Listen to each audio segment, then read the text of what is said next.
Hello, this is Turkey once again, and we're looking at the, well, unfortunately, we're looking at the unpleasant face of Mr. Steven, and I'm gonna call it, and you'll see why. Oh, I should stop, and I should begin again, because I've forgotten to introduce myself. So, I'll begin with that. Oh, there's some of those dogs barking in the background. Hello, this is Turkey once again, the former spokesperson for the American Cultural Tradition and or Cultural Memory Complaint Department, and I'm coming to you in part in that role today to remind you of some information that was shared in July of 2020.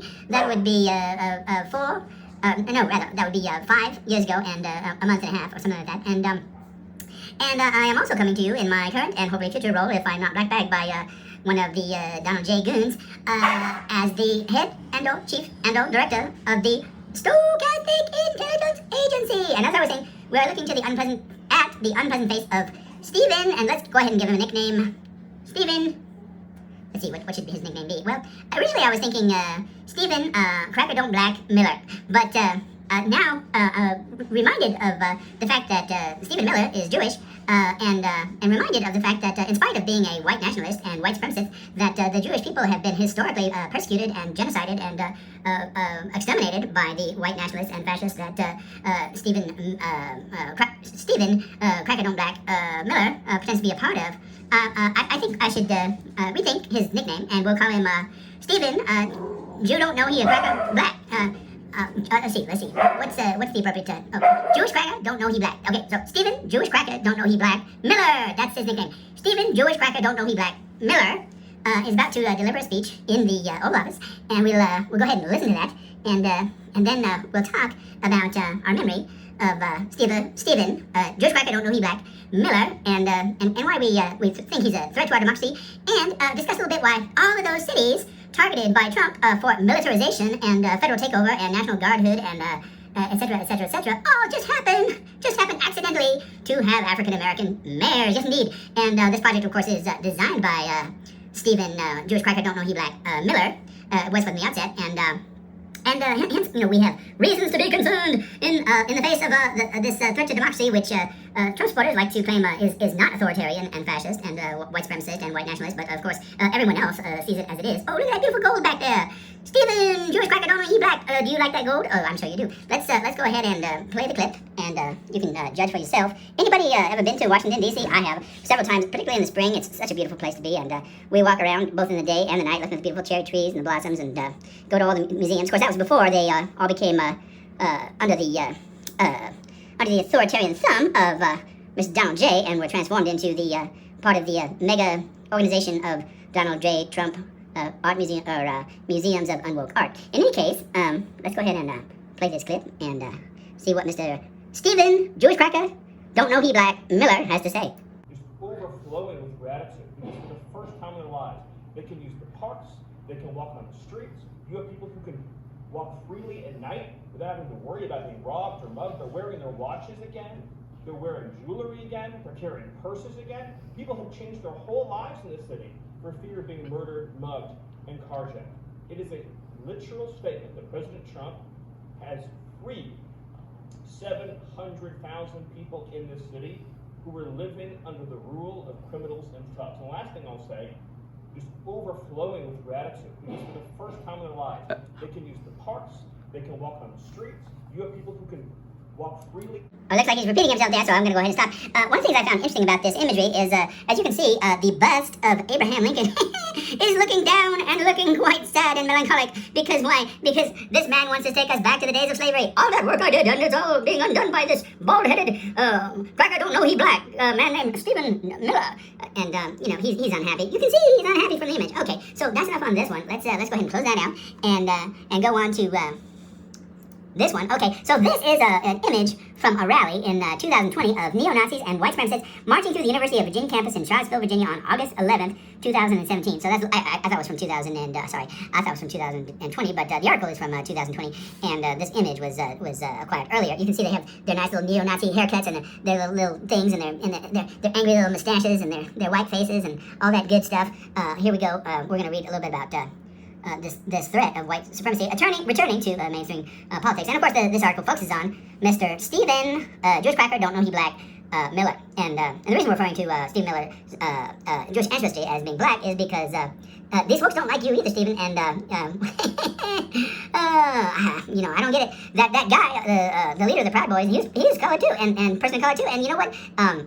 I just don't get that. I just don't get being a white supremacist as a person of color. But we'll go ahead and read this article and discuss a little bit more about who Stephen Jewish Cracker Don't Know He Black Miller really is. The United States is living through a moment of profound and positive change in attitudes towards race, with a large majority of citizens coming to grips with the deeply embedded historical legacy of racist structures and ideas.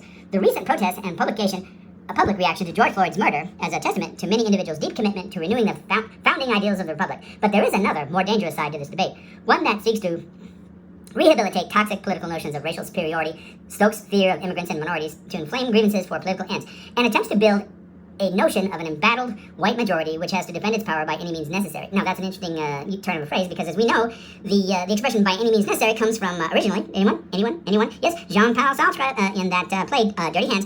And what are we combating by? What are we combating by any means necessary? Yes, the idea of class, right? And this was picked up by Frantz Fanon, the French anti-colonialist, and then via Frantz Fanon by Malcolm X and others, supporting this project of dismantling the lie, right? Of this lie that any of those among us, whether for reasons of class or race or any other reason, are superior to anyone else. And so it's interesting that this phrase has been turned here, right? And it suggests that this backlash, right, is of this bruised white male entitlement, right? That it's us, we're the ones coming under fire. We're the ones that can't wear our watches in public. It's not black people who historically have been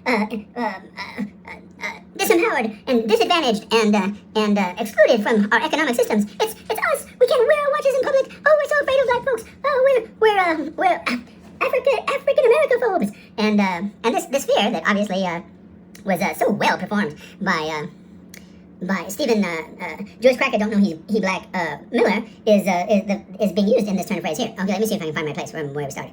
One that seeks to rehabilitate toxic political notions of racial superiority, stokes fear of immigrants and minorities to inflame grievances for political ends, and attempts to build a notion of an embattled white majority which has to defend its power by any means necessary. There's that bam, right? Remember, bam, by any means necessary. These notions, once the preserve of fringe white nationalist groups, have increasingly infiltrated the mainstream of American political and cultural discussion with poisonous results. And one of those infiltrators, of course, is Mr. Stephen Jewish Cracker Don't Know He Black Miller. For a starting point, one must look no further than President Donald Trump's senior advisor for policy and speechwriter, Stephen, and they forgot to put at this point, he probably didn't have that nickname, but Stephen Jewish Cracker Don't Know He Black Miller. In December 2019, the Southern Poverty Law Center's Hate Watch published a cache of more than 900 emails Miller, that is, Stephen Jewish Cracker Don't Know He Black Miller, wrote to his contacts at Breitbart News before the 2016 presidential election. Miller, who began his role in the Trump administration in 2017, is widely considered the president's most ideologically extreme and bureaucratically effective advisor. Miller has been careful not to talk openly about his political views. Of course, now he's being more and more open as these fringy white nationalist, white supremacist groups gain control over our government and our democracies and try to take over our cities. So his correspondence proved to be revealing in the emails. Miller, an advisor to the Trump campaign at the time, advocated many of the most extreme white supremacist concepts. These included the Great Replacement Theory. That's all these people of color are trying to replace the Great White Race or some nonsense bullshit like that. Fears of white genocide through immigration. And again, that whole nonsense backwards, upside down, and reversed white genocide thing was reproduced by Leon Mosquito as well, right? In these poor Boers that were granted asylum in the United States, even after having persecuted and oppressed and created a system of apartheid for blacks and people of color in South Africa. You get my point. Anyway, we'll not get on too much of a tirade here, but certainly Leon Mosquito is part of this nonsense as well. Fears of white genocide, and folks like Carlson Tucker or Tucker Carlson or which way his name goes, who the fuck cares, are always talking about this nonsense as well. Fears of white genocide through immigration, race, science, and eugenics, right out of the Hitler playbook. Okay, he also linked immigrants with crime. Yep, they're coming in, they're doing this, they're doing that, they're doing this, they're doing that. And that image, that we talked about, of poor Mary, fleeing Herod Agrippa, who was informed that the King of Kings was going to take over and replace him as a proxy regional governor, all these kind of fears like that. Yeah, same thing, basically the same thing. This is Rome all over again, folks. And these are the genocidal people right here, and they will do anything because of their fears. They're these people, like they're afraid of everything. They're afraid of trans people. They're afraid of gay people. They're afraid of lesbians. They're afraid of people of color. They're afraid of everything.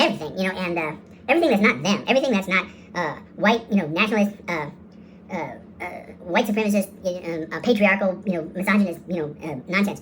They're afraid of. Everything has to look like me. Because if it doesn't look like me, I'm scared of it. Oh my gosh! Look, a squirrel! I'm not a squirrel. I'm afraid of that squirrel. Look, a rabbit. I'm not a rabbit. I'm afraid of that rabbit. Right? Okay. And promoted the genocidal book, the Camp of the Saints. Camp of the Saints. Saints. I don't think so. As a roadmap for U.S. policy. Anti-Semitism was the only missing white nationalist trope in the emails. Perhaps unsurprisingly, as Miller himself is Jewish, and hence his new nickname, Stephen. You don't know. What was it again? No, I forget. Stephen, Jewish cracker, don't know he black, Miller. And gotta remember that nickname. In many ways, this is a return to an old American political tradition that is of racism and hatred and oppression, rather than a wholly new phenomenon. But it has taken on a new form, and its new form is it's like high tech, right? It's like high tech, whatever Musk calls himself, AI, fascist, white supremacy.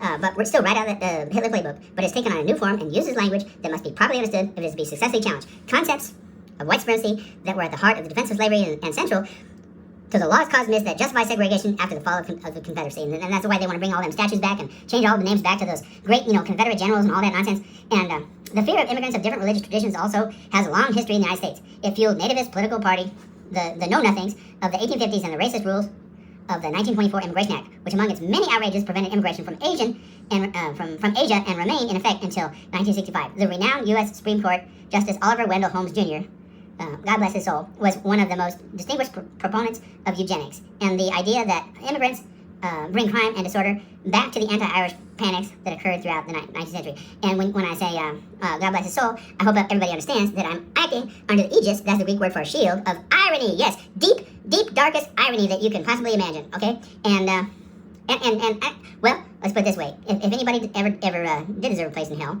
it'd be one of these folks. Okay, so enough said. Should we read that again? The renowned U.S. Supreme Court Justice Oliver Wendell Holmes Jr. was one of the most distinguished proponents, right? That means he was for it, of eugenics and the idea that immigrants bring crime and disorder back to the anti-Irish panics that occurred throughout the 19th century. And if you don't like the irony there, you can just say, U.S. Supreme Court Justice Oliver F.U. Wendell Holmes Jr., okay?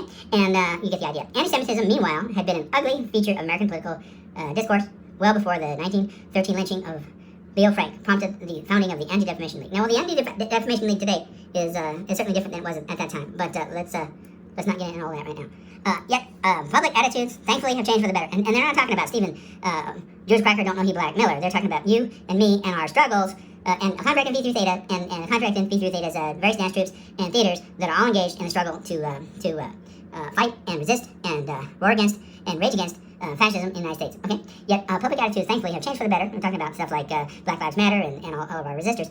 Recent polling shows that American attitudes towards racial integration and immigration have become more open among liberals and conservatives alike, with 2/3 of Americans in a recent Pew Research Center study saying that openness to people from all over the world is essential to who America is as a nation. Intriguingly, the divide on this question is as much a factor of age as of political inclination. Pew's research finds that the share of Americans holding the view that newcomers' strength in American society is 11 percentage points higher than it was in the spring of et cetera, et cetera. And it goes on and on, it goes on. But it gives you an idea who Stephen, Jewish cracker, don't know he black, Miller is, and why we're reporting on him today, and why we think that here at the Office of Public Affairs and the Department of, my department, the Stochastic Intelligence Agency, as well as in my former role as head of the American Tradition and or Cultural Memory Complaint Department, want to remind you about who Stephen, Jewish cracker, don't know he black is. Stephen Cracker, okay, let's start again. Stephen, Jewish cracker, don't know he black, Miller is, and why we think he's dangerous to the continuation of our democratic principles and ideals and our ideas of openness and inclusion and equal rights here in the United States of America. And we'll close just by having him do his little thing once again. And you can judge for yourself, but this is our opinion. This is who he is. And if you live in D.C. or wherever Stephen, Jewish cracker, don't know he black, Miller hangs out, and he comes into one of your restaurants or your store, don't serve him. Don't give him nothing. This is our resistance. This is what we do. You don't have to call him names. You don't have to. If you want to trip him, that's fine. Trip him, and if he falls on his face, that's his fault because he could have stepped over your foot. But you want to trip him or something like that, that's fine. Don't attack him. Don't call him names. Just tell him I'm sorry. We have rules here on who we serve, and we don't serve Jewish crackers who don't know they're black in our establishment, and just leave it at that. And it's like turnabout is fair play, okay? And this whole policy of like, okay, Trump's gonna go through the list of all the cities who happen to have black mayors, and all of those ones, get to be militarized by the federal government. Okay, you know what I'm saying? All right, that's no accident. That's no accident, Mr. Miller. That's no accident, Mr. Stephen. Jewish cracker don't know he black Miller. That's not an accident at all. So let's not pretend we're something that we're not. And you can wear your watch wherever you want to, but we're not going to serve you, man. Because if you don't like hanging around people that don't look exactly like you, then just stay inside. Who the fuck cares? All right, let's go back. Let's look at him one more time. I know he's ugly, but there is a method to the madness. So let's go ahead and we'll focus on this guy seems a bit uncomfortable. Who's that? We'll have to figure that out later. But here we go. I'll try to be quiet.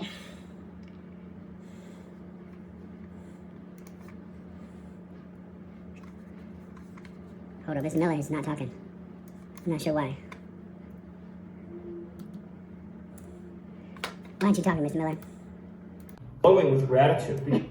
Just overflowing with gratitude. Hold on. First time we live. Hold on. Just overflowing with gratitude. Because for the first time in their lives, they can use the parks, they can walk on the streets. You have people who can walk freely at night without having to worry about being robbed or mugged. They're wearing their watches again. They're wearing jewelry again. They're carrying purses again. People have changed their whole lives in this city for fear of being murdered, mugged, and carjacked. It is a literal statement that President Trump has freed 700,000 people in this city who were living under the rule of criminals and thugs. And the last thing I'll say... That's enough. Even these Trump flunkies look like they feel uncomfortable with all this. And poor Abraham Lincoln having to look down and put up with this nonsense. He's like, why did you bring me, of all people, into the Oval Office to listen to Stephen, Jewish cracker don't know he black, Miller, talk about nonsense? All right, this turkey, once again, signing out. If you live in D.C., don't give this guy any food. If you live in D.C., if he comes into your store, just have him removed. Put your security on him. Say he looks suspicious. He looks like a white supremacist. You have reason to believe he's a white supremacist and belongs to several terrorist organizations, hate groups, and you can support this. Southern Poverty Law says the same thing, and you can cite those sources. Just go ahead and have him arrested, okay? All right, do your work. Yes, resist, roar, and fight back. Okay, thanks a lot for your time. This turkey, signing out. Be good. Oh, look, I almost look like that guy back there, except he's an eagle. All right, take care.